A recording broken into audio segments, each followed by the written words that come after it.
అందరికీ నమస్కారం అండి. ఈరోజు స్టోరీ చేయూత. ఉదయం నుంచి ఆహారం లేకపోవడం వల్ల నీరసంగా రోడ్డు పక్కన కూర్చున్నాడు అరుల్. అరుల్ వయస్సు 8 ఏళ్లు. అతనొక అనాథ. ఇంతలోనే ఒక కార్ తనకి ఎదురుగా రోడ్డుకి అవతలి వైపు ఆగింది. అందులో నుంచి ఒక యువకుడు మందు తాగుతూ బయటకు వచ్చాడు. తాగింది ఎక్కువగా కావచ్చు. కారు దిగగానే 2 అడుగులు వేశాడో లేదో కింద పడిపోయాడు. చీకటిలో అతని ముఖం సరిగ్గా కనిపించట్లేదు.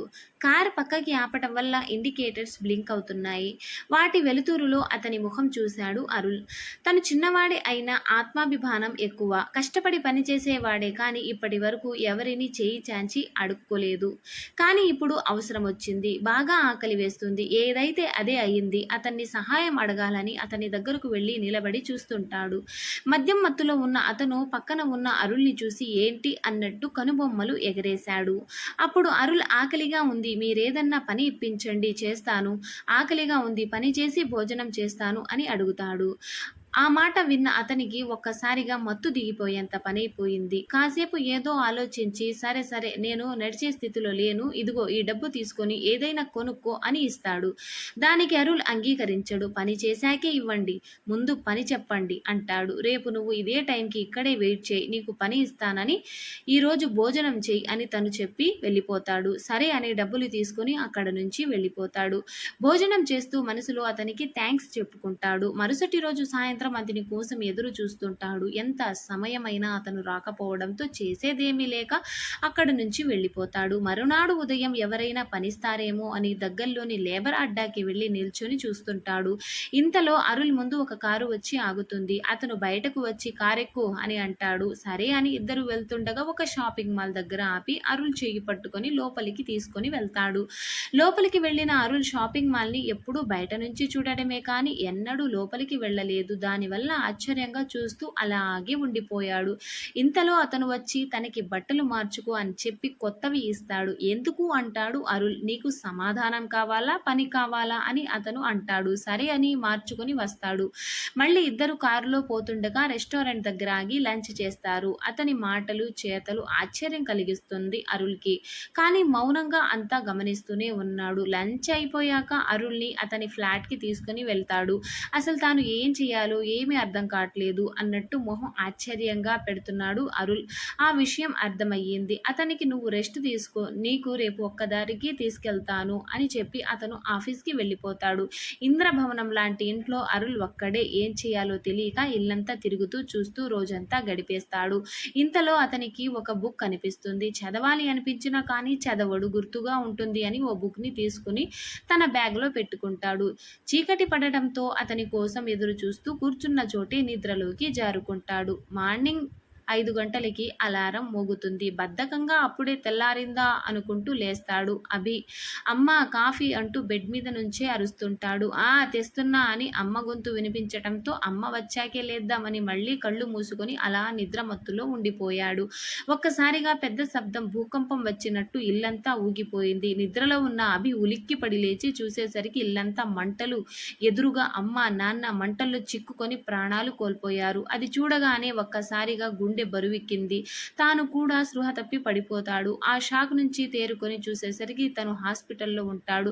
కళ్ళ ముందు తల్లిదండ్రులను అలా చూసి ఏమి చెయ్యలేకపోయానని గుండెలవిసేలా ఏడ్చాడు. అలా కొన్ని రోజుల తర్వాత పోయిన వాటిని తిరిగి పొందలేము, దక్కుతుంది అని ఆశ ఉన్నప్పుడు దక్కించుకోవడానికి ప్రయత్నించాలి అని తనకు తానే సర్ది చెప్పుకొని జరిగింది అంతా ఒక పీడకల అనుకుని తన జీవితం గురించి ఆలోచనలు మొదలుపెట్టాడు అభి. చదువు మీద ఆసక్తితో కష్టపడి చదివి ఒక మంచి సాఫ్ట్వేర్ కంపెనీలో జాబ్ సంపాదిస్తాడు. జాబ్కి తగ్గట్టుగానే బాగా సంపాదించి ఇల్లు కొనుక్కుంటాడు. తను సాధించింది చూసి ఆనందించేందుకు తల్లిదండ్రులు లేకపోవడంతో ఆ బాధలో మద్యానికి బానిస అయిపోతాడు. అది ఎవరో కాదు, అరుల్ని సహాయం చేస్తున్న యువకుడే. నాకు పని ఇప్పించండి అని అరుల్ అడిగిన తీరు అభికి బాగా నచ్చింది. ఎలాగూ తాను ఒంటరిగా ఉన్నవాడే, అరుల్ నాలాగా కాకూడదని అభి ముందే నిశ్చయించుకున్నాడు. ఉదయాన్నే అరుల్ కళ్ళు తెరిచి చూసేసరికి ఎదురుగా నిలబడి ఉన్నాడు అభి. మనం ఒక ప్లేస్కి వెళ్తున్నాం, తొందరగా ఈ డ్రెస్ వేసుకుని రెడీ అవ్వు అని చెప్పి డ్రెస్ బెడ్ మీద పెట్టి బయటకు వెళ్ళిపోతాడు. అరుల్ రెడీ అయ్యి హాల్లోకి వచ్చేసరికి కుర్చీలో కూర్చున్న అభి అరుల్ని చూసి రెడీ అయ్యావా, ఇంకా పద అని బయలుదేరుతారు. కారు తిన్నగా ఒక పెద్ద రెసిడెన్షియల్ స్కూల్ వద్ద ఆగింది. అది చూసిన అరుల్కి ఏం అర్థం కాలేదు. నువ్విక్కడ ఉండు, ఇప్పుడే వస్తాను అని చెప్పి స్కూల్లోకి వెళ్తాడు అభి. సరిగ్గా గంట సమయం తర్వాత బయటకు వచ్చి అరుల్ని లోపలికి తీసుకొని వెళ్తాడు. ఇక పైన నువ్వు పని చేయాల్సిన అవసరం లేదని, అయినా నీది పనిచేసే వయసు కాదు, చదువుకునే వయసు. ఇక్కడే ఉండు, చక్కగా చదువుకో, నీ బాగోగులు నేను చూసుకుంటా అని అప్పుడప్పుడు వచ్చి వెళ్తుంటాను. ఏదైనా అవసరం ఉంటే ఆఫీస్ వాళ్ళకి నా నెంబర్ ఇస్తాను, వాళ్ళకి చెప్తే నాకు ఫోన్ చేస్తారు అని చెప్పి అక్కడి సిబ్బందికి అరుల్ని అప్పగించి అభి అక్కడి నుంచి వెళ్ళిపోతాడు. ఒకవైపు అరుల్ క్రమంగా ఎదుగుతున్నాడు. చదువులో మిగిలిన అన్ని యాక్టివిటీస్లో చురుకుగా ఉంటాడు. ఇదిలా ఉండగా అభి మాత్రం తన చెడు వ్యసనాలు, కోపం, అసహనం కారణంగా ఉద్యోగాన్ని కోల్పోతాడు. కంపెనీ మేనేజ్మెంట్ పేరు పరపతిలో ఉపయోగించి అతడి కెరీర్ మీద దెబ్బ కొట్టింది. వేరే కంపెనీలు కూడా అతడికి ఉద్యోగం ఇచ్చేందుకు ముందుకు రాకుండా చేసింది. అలా అతను జీవితంలో ఓడిపోతున్నాడు. మధ్యలో అరుల్ని చూసేందుకు వెళ్తూ వస్తుంటాడు. ఒకరోజు డ్రిల్ పీరియడ్లు దూరంగా చూసి చేయి ఊపుతాడు. అరుల్ తను అభిని చూడటం అదే ఆఖరిసారి. మళ్ళీ అతను కనిపించలేదు. కొన్ని సంవత్సరాల తర్వాత అరుల్ కారులో ప్రయాణిస్తూ ఉండగా సడన్ గా కారు ట్రబుల్ రావడంతో బండి దిగి చూస్తుంటాడు. ఎదురుగా పెద్ద బంగ్లా చూస్తాడు. దాన్ని చూడగానే అతనికి ఇంతకు ముందెప్పుడో చూసినట్టుంది అని అనుకుంటాడు. దూరంగా అభి అనే పిలుపు వినబడంతో ఠక్కున గుర్తుకొచ్చింది. అది అభి ఇల్లు. తనకు జీవితం ఇచ్చిన వ్యక్తిని ఇన్నాళ్లుగా చూడ్డానికి కాదు కదా, కనీసం అతని వివరాలు తెలుసుకునే ప్రయత్నం కూడా చేయలేదు అని సిగ్గుతో కుమిలిపోతాడు. అక్కడి చుట్టుపక్కల వాళ్ళని అడిగి వివరాలు తెలుసుకునే ప్రయత్నం చేస్తాడు. అరుల్ మాత్రం ఎలాగైనా అతన్ని వెతకాలి అని నిశ్చయించుకున్నాడు. కానీ ఎక్కడి నుంచి మొదలు పెట్టాలి అని ఆలోచిస్తూ ఉండగా తను చిన్నప్పుడు అభి ఇంట్లో నుంచి తీసుకున్న బుక్ గుర్తుకు వస్తుంది. నిజానికి అది అభి డైరీ. వెంటనే దాన్ని తీసుకుని చదువుతుంటాడు. అతని ఫ్యామిలీ, జాబ్, అయిష్టాలు తెలుసుకుంటాడు. చివరి పేజీలు నేను ఒక అబ్బాయిని చూశాను, చాలా ఆకలితో ఉన్నా కూడా ముందు పని అడిగాడు. వాడు అడిగిన తీరు బాగా నచ్చింది. నా జీవితంలో నేను కోల్పోయినవి వీడికి అందించాలి అని రాసుంది. అది చదివే లోపే అతని కళ్ళల్లో నీళ్లు కమ్మేసింది. మరునాడు ఉదయాన్నే తిన్నగా అభి డైరీలోని ఆఫీస్ అడ్రస్కి వెళ్ళి అతని గురించి అడుగగా అందరూ అతన్ని వింతగా చూస్తూ మాకు అతని వివరాలు తెలియవని, ప్రస్తుతం ఇక్కడ వాళ్ళం అంతా కొత్తగా చేరిన వాళ్ళమే, ఒక క్లర్క్ తప్ప అతను కాసేపట్లో వస్తాడు, అతన్ని అడిగితే తెలియొచ్చు అని చెప్తారు. అలాగే అని అతని కోసం ఎదురు చూస్తుంటాడు. కొంతసేపటికి అతను రావడం గమనించిన అరుల్ అతని వద్దకు వెళ్తాడు. అతను అరుల్ని విత్తగా చూస్తుంటాడు. అభి గారి గురించి డీటెయిల్స్ కావాలి, ఇంటికి వెళ్ళాను, ఆయన అక్కడ లేరు, మీకేమైనా తెలుసా అని అడుగుతాడు. అతను అందుకని అభి సార్ ఇక్కడ లేడు, ఆయన జాబ్ మానేసి చాలా ఏళ్ళయింది అంటూ జరిగిందంతా చెప్పాడు. ఆయన చాలా మంచివాడు, కానీ ఆయన చెడు వ్యసనాల వల్ల చేతులారా జీవితం చెడగొట్టుకున్నారని చెప్పాడు. ఇక్కడ ఆయన ఎక్కడ ఉన్నాడో ఎవరికీ తెలియదు అని చెప్పాడు. నిరాశతో అక్కడ నుండి వెళ్ళిపోతాడు. అతని వివరాలు పూర్తిగా తెలిసినా ఎలా వెతకడం అనే విషయాన్ని అరుల్ అర్థం చేసుకోలేకపోయాడు. నిరాశతో కారులో కూర్చొని ఆలోచిస్తూ కూర్చున్నాడు. ఇంతలో ఎదురుగా ఒక వ్యక్తి రోడ్ దాటుతుండటం గమనించి సహాయం చేద్దామని అతని దగ్గరకు వెళ్తాడు. అతను రోడ్ దాటుతుండగా స్పృహ తప్పి బోల్తా పడతాడు. అది చూస్తున్న అరుల్ వేగంగా 108కి కాల్ చేయబోతుండగా ఆ వ్యక్తి మొహాన్ని చూస్తాడు. గత 3 రోజులుగా అరుల్ వెతికింది ఆ వ్యక్తి కోసమే. అతనే అభి. వెంటనే అతన్ని తన కారులో హాస్పిటల్కి తీసుకెళ్తాడు. డాక్టర్ అతని కండిషన్ క్రిటికల్గా ఉంది అని, కోలుకోవడానికి కొంత వ్యవధి పడుతుంది అని చెప్తారు. సరే నేను ఇక్కడే ఉంటాను, ఎదురు చూస్తూ ఉంటాను అని చెప్పి వెయిటింగ్ హాల్లో వెళ్ళి కూర్చుంటాడు.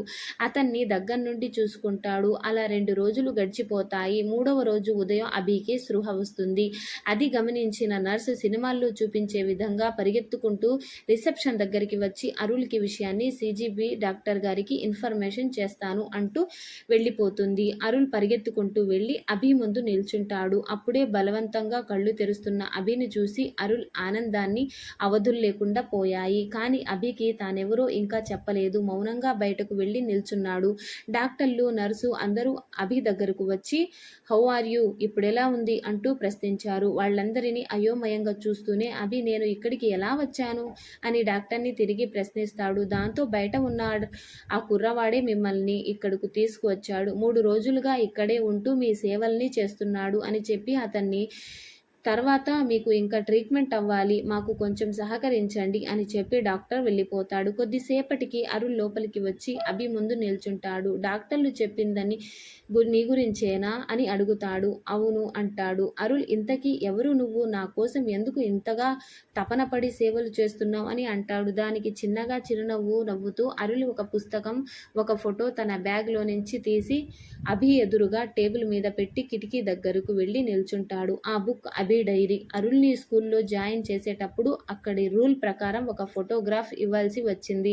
అది అభి అరుణ్ కలిసి దిగిన ఫోటో. అది చూడగానే అభి ఆశ్చర్యంతో కళ్ళల్లో నీళ్లు తిరిగాయి. తను ఎన్ని కోల్పోయినా అరుణ్ విషయం తాను కోరుకున్న విధంగా తను జీవితంలో గెలిచాడు అని ఆనందంగా వెంటనే అరుణ్ దగ్గరికి వెళ్ళి గట్టిగా కౌగిలించుకున్నాడు. ఆ రోజు నుంచి వారిద్దరూ ఆనందంగా జీవించసాగారు. ఈ కథ ద్వారా నేను చెప్పాలనుకున్నది, మనం చేసే సహాయం అది చిన్నది కావచ్చు, పెద్దది కావచ్చు, కానీ ఏదో ఒక రోజున మనం కష్టాల్లో ఉన్నప్పుడు మనం చేసిన సహాయాన్ని ఏదో ఒక రూపంలో తిరిగి పొందుతాం. ఈ కథ మీకు నచ్చినట్లయితే తప్పకుండా లైక్ చేయండి, షేర్ చేయండి, సబ్స్క్రైబ్ చేసుకోండి.